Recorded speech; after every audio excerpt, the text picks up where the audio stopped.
33 segundos. Esse foi o tempo exato que levou para 35 bilhões de won sul-coreanos simplesmente virarem fumaça nos céus do Brasil.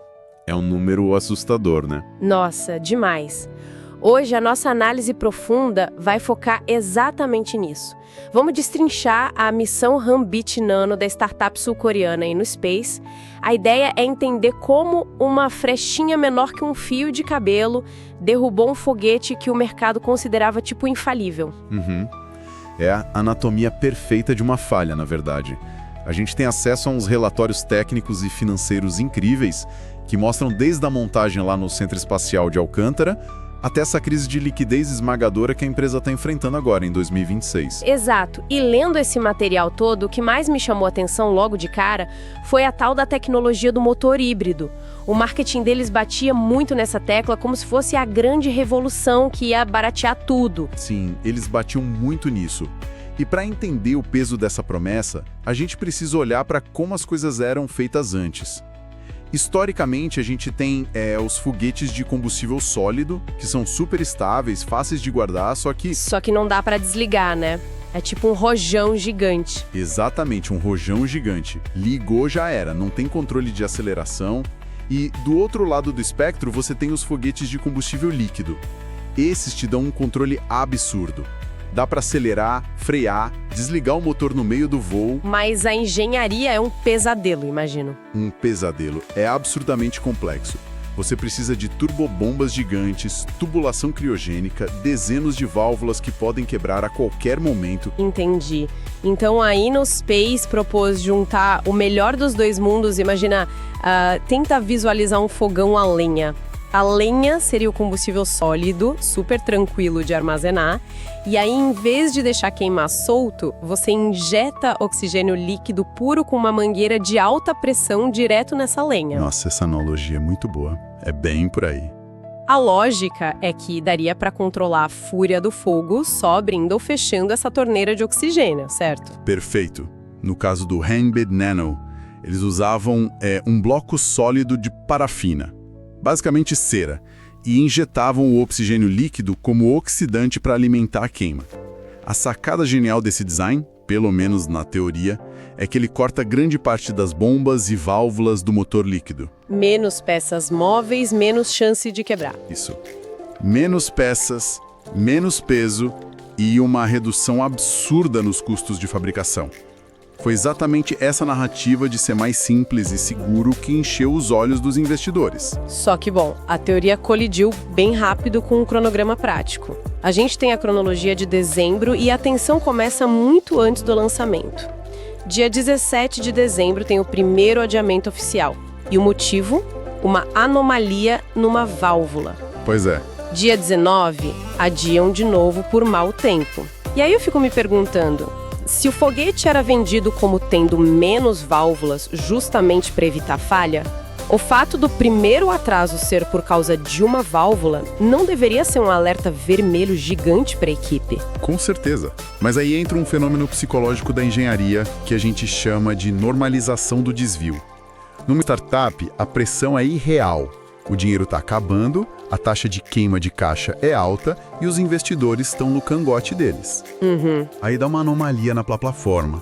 A equipe vai lá, dá aquele jeitinho rápido, faz um conserto pontual e ignoram a causa raiz. Exatamente. O que devia parar o programa todo para uma revisão conceitual vira só um contratempo de rotina. A pressão por lançar logo cega todo mundo. Caramba! E eles lançaram. Dia 22 de dezembro, 10 da noite, 13 minutos, o foguete sobe e a euforia dura absurdamente pouco. 33 segundos depois da decolagem, a telemetria é cortada do nada. Sim, 33 segundos. Ele estava ali cruzando as nuvens. Os sensores mostraram que a pressão interna da câmara de combustão, que, devia estar nos picos máximos para gerar empuxo, simplesmente desabou numa fração de segundo. E sem pressão, o foguete perdeu a capacidade de voar reto. Sim, a trajetória virou um caos imediatamente, saiu do corredor de segurança planejado. E foi aí que entrou em cena o FTS, o Sistema de Término de Voo Automático da Força Aérea Brasileira.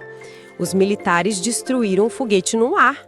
Mas lendo os relatórios, fica claro que isso foi só o sistema de segurança agindo para não cair na cabeça de ninguém, certo? Certo, o FTS é tipo só a consequência final, né? O foguete já estava mecanicamente morto, ele explodiu porque acionaram os explosivos de segurança, sim, mas o mistério mesmo era entender por que a pressão caiu antes de tudo. E aí a investigação do CENIPA com a galera da Innospace fez a autópsia dos destroços. E eu fiquei chocada, porque o colapso não começou no céu. Tudo começou no chão. Exato, na montagem. O relatório aponta um erro de compressão nas peças internas, num plug da câmara de combustão, que eles trocaram na plataforma. Como que um negócio tão pequeno derruba um foguete inteiro? É louco pensar nisso, mas imagina um anel de vedação de borracha, um O-ring, daqueles industriais. Para vedar um sistema de alta pressão, esse anel tem que ser esmagado com uma força matematicamente perfeita. Se faltar, sei lá, 1 milímetro de aperto, o gás superaquecido lá de dentro vai achar um jeito de sair. Nossa, é tipo fechar mal a tampa de uma panela de pressão. Só que em vez de estragar o almoço, o vapor derrete a panela inteira a quilômetros de altura. É a melhor definição. E foi o que aconteceu. O lançamento gera muita trepidação. Essa vibração abriu uma microfresta bem nesse ponto onde o aperto foi falho, o gás vazou e atingiu a estrutura do plug, que derreteu na hora. E aí vira um efeito dominó, né? Total. Sem o plug, o fluxo interno desestabilizou. O foguete começou a vibrar violentamente, numa ressonância assustadora, e isso arruinou a redação da válvula principal do oxigênio. Aquela mesma torneira teórica que controlava tudo. Sim, ela mesma. A vedação rompeu, o estresse térmico fugiu do controle e a parede externa da câmara se desintegrou. Fim da missão. Mas olha, eu fico impressionado e me sinto na obrigação de questionar isso. Um programa aeroespacial multimilionário falha porque um técnico apertou um plug meio frouxo num dia ruim?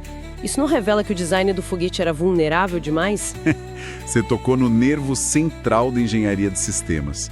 Um projeto excelente parte do princípio que seres humanos vão errar. As ferramentas falham, o vento bate, a plataforma é caótica. Tem que ter margem de erro, né? Exato, tem que ter redundância.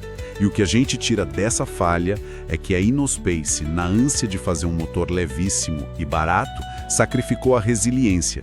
Eles criaram um sistema que exigiu uma montagem tão perfeita, mas tão perfeita, que é quase impossível replicar fora de um laboratório fechado. A tolerância ao erro era zero. Zero. E a consequência foi brutal. E essa consequência física teve uma transição assustadora para o mundo real. As leis implacáveis da física viraram as leis do mercado financeiro em poucas horas, né? A desintegração gerou um colapso que a gente está vendo hoje em 2026. O impacto foi direto na Kosdaq. A bolsa de tecnologia lá da Coreia do Sul, né? Isso. A Kosdaq é onde essas startups de alto risco buscam dinheiro. E esse mercado vive de confiança e promessa de futuro. E a confiança evaporou.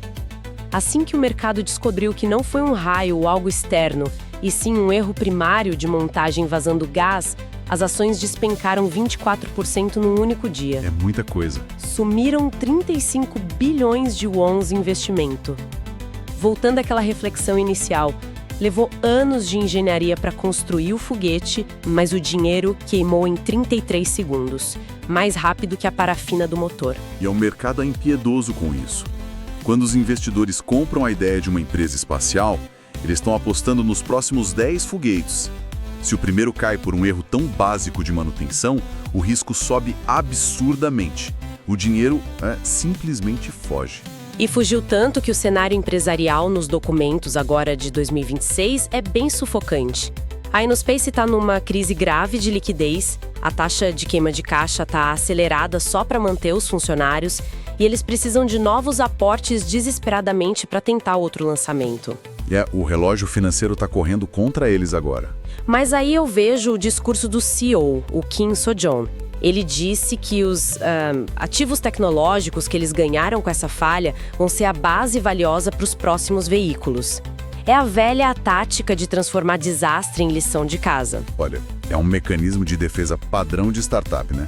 Ele tem que manter a moral da equipe lá em cima e tentar convencer quem emprestou dinheiro a não pular do barco. Mas, friamente, o mercado de 2026 compra essa ideia? Uma explosão por causa de um plug frouxo gera mesmo ativos tecnológicos cruciais? Ou é só papo para evitar falar em falência? Então, existe uma desconexão bem grande entre a realidade do engenheiro e a do investidor. Por engenheiro, o CEO está certíssimo. Sério? Sim, porque a telemetria gravou tudo. Eles viram como a estrutura reage sob um estresse crítico absurdo, como a vibração espalha, quando exatamente a válvula quebra. Isso é dado valiosíssimo para a equipe técnica. Entendi. Eles mapearam o limite real da máquina. Exato. O problema é que fundo de investimento não assina cheque milionário para financiar coleta de dados sobre a explosão. Lógico, aprender a não explodir é ótimo, mas não dá dinheiro. Exatamente. O que dá dinheiro é colocar um satélite em órbita, fechar contrato. Então, sim, o conhecimento técnico existe, mas a forma como isso está sendo falado é puramente relações públicas, porque eles estão na beira do abismo com as dívidas. Nossa, é uma visão super madura da jornada deles. A gente acompanha a ascensão de uma ideia genial, o motor híbrido, que escondeu essas falhas na cultura de testes, o momento que 1 milímetro de erro na compressão destruiu o veículo, desencadeou a crise, e agora a empresa tentando sobreviver para ver o dia de amanhã. O setor espacial comercial é o mercado corporativo mais impiedoso que existe. Você está literalmente desafiando a gravidade. A linha entre entrar para a história ou falir miseravelmente pode estar no aperto de um único parafuso.